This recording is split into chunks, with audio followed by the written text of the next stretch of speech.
Hey, I'd like to welcome you to another episode of the Mission Matters Innovation Podcast, your source for all things innovation. My name is Adam Torres. You can follow me on Instagram at AskAdamTorres to keep up with my book releases, book tour schedule, signings, all that other good stuff.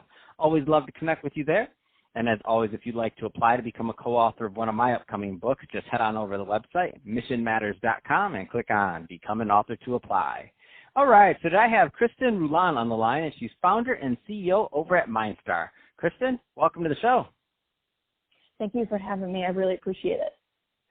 So, Kristin, I'm excited to get into today's topic. So we're going to talk a little bit about self-care for the entrepreneur and what that means. But before we do that, let's get a little bit further into what you're doing over at MindStar. Tell us a little bit more about the company, please. Sure. So we have officially been in business for a little over 18 months. And we're happy to report that the Android version of the app is out.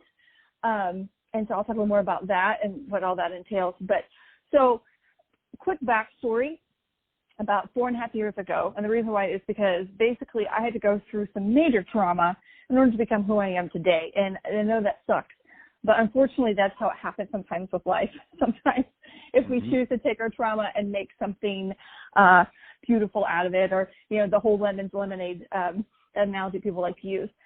So about 4.5 years ago, I was diagnosed with severe postpartum depression and anxiety from the birth control shot. This is my third child. I had never experienced this before. Maybe a little bit of the baby blues, which is just a normal hormonal thing. You know, you're adjusting after having a child. And I went in for a regular checkup, and they said, okay, do the birth control shot. I'm like, okay, we're going to be covered. We're good. Don't want any more kids. They said 2% chance. And I thought, okay, what are my odds? 2% chance I'll get severe PPD? Yeah, no, I'm very lucky. I'm very special. I was one of that 2%. A week later, I was looking for my daughter's Social Security card, just come in the mail, and I was calling myself every name in the book. And I am a very optimistic person, especially now. But even then, I was not aware of my self-talk, and I was not nice to myself. So I went into the doctor, and they said, yep, severe PPD, here's some pills, best of luck. It could take up to 2 years for your body to regulate itself. And it took just about that. So I started the first year, didn't do much for myself. I just kind of was just like, you know, woe is me, right? I'm going through this depression and this sucks, and just push through it. And right when my daughter was a year old, I kind of had a mental breakdown, so to speak, a big panic attack. And I thought, Kristin, you are a journalist, your background's in journalism. You have this inquisitive researcher mind. You need to be using it to educate yourself about the mind. So that's what I started to do, is that I read anywhere between 4 to 6 books a month, if not more. And every time, you know, at night, I wouldn't watch TV. I would sort of have negative thoughts. I would just get out a book and literally just stuff my brain full of whatever the subject was, whether it was, you know, spiritual, whether it was, you know, from self-care and mental health, from a scientific standpoint. I did it all, and I became really interested and immersed in mental health from all aspects. So taking this knowledge, not planning on doing an app, we'll go a couple years later, and then almost 2 years ago, I'm doing all this personal work. I feel better. Then I had PTSD and a general anxiety disorder. Now I'm just like everyone else. I have bouts of sadness and anxiety, and especially now what we're all going through, just like everyone else. And so my oldest handed me a worksheet almost 2 years ago with a star on it. I was cooking dinner, and I said out loud, where is my star for being an adult? Like, where is it? We reward kids for their good behavior, but there's not exactly a rule book as far as what we're supposed to go through when it comes to our emotions and how we're supposed to deal with things and what life throws at us.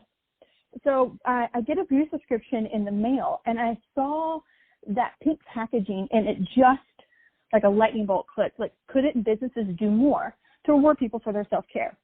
What is MindStar? MindStar is a self-care rewards app that rewards users for their self-care with free or discounted products, services, or experiences, while connecting them with healthcare professionals through the healthcare marketplace.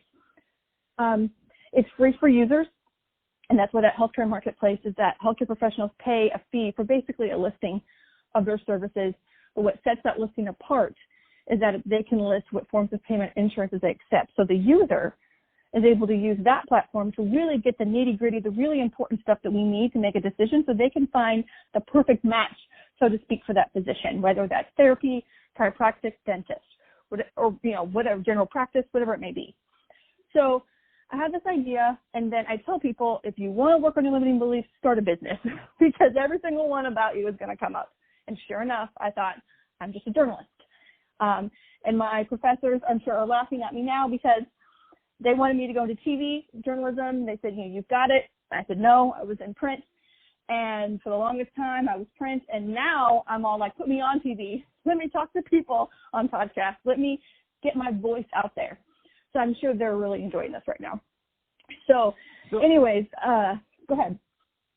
So, Kristin, so that being said, what are the right type of people that can benefit from your app? Oh, my goodness.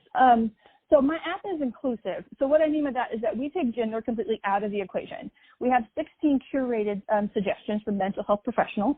I have a mental health advisory board that have the fancy degrees that I don't have and don't have the time to have, though I wish I did.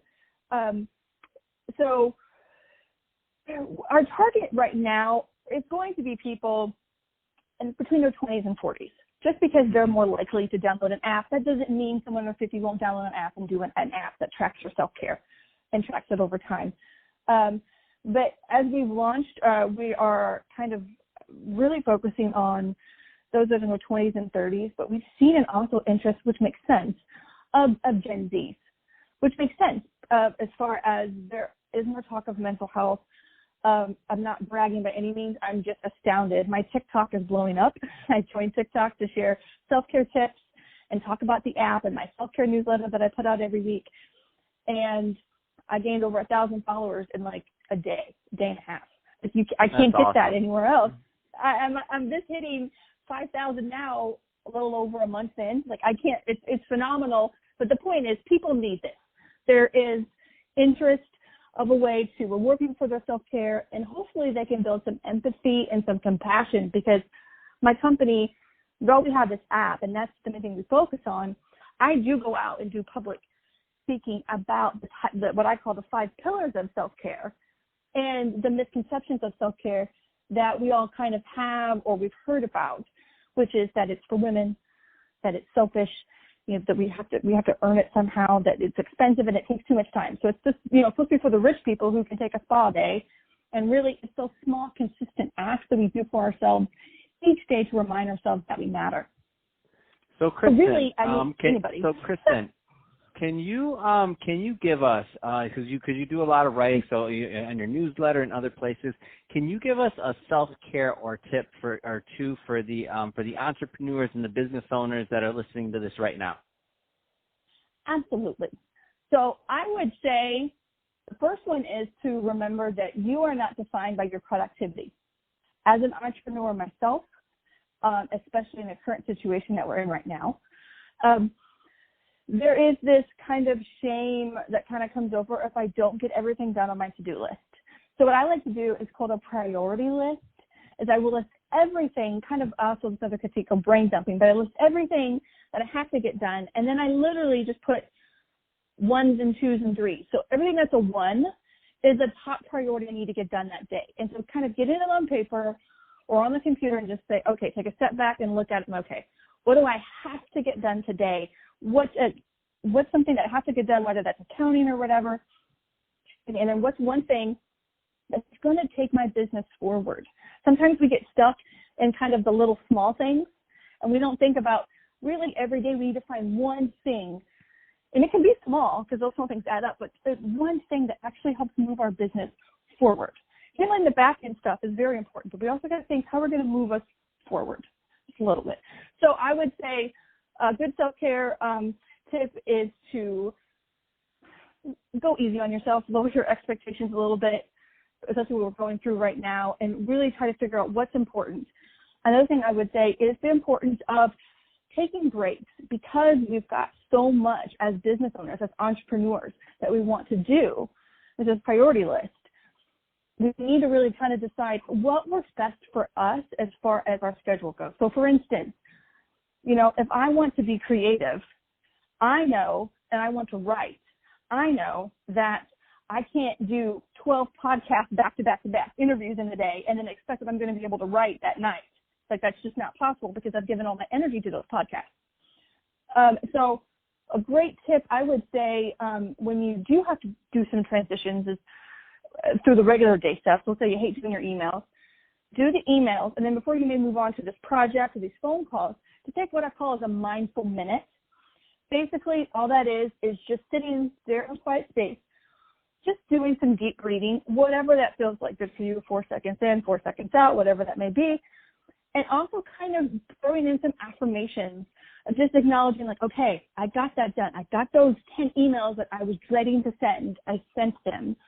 Before I make this phone call to start this conference call, you know, I'm going to leave that there, and I'm going to get in the mindset of I'm going to do great in this conference call. A lot of times we just rush to the very next thing, and it's kind of like studies have shown that actually taking some little mindful breaks is actually really good because we're kind of shifting gears because we can get into kind of mundane email mode. Wait, now I have to be creative. I have to be on.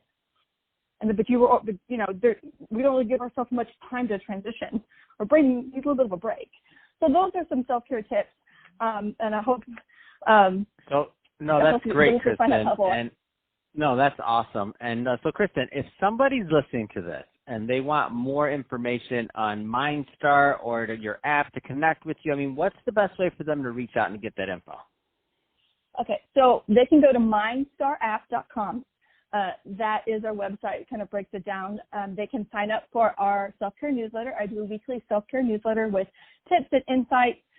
And of course, especially whenever the iPhone or the iOS version of the app is out, that's a great way to stay connected. You can follow us on social media. We are at MindStar app on Facebook and Instagram. If you are on TikTok, you can follow me at Selfcare CEO. I'm still really surprised I got that username, but I did.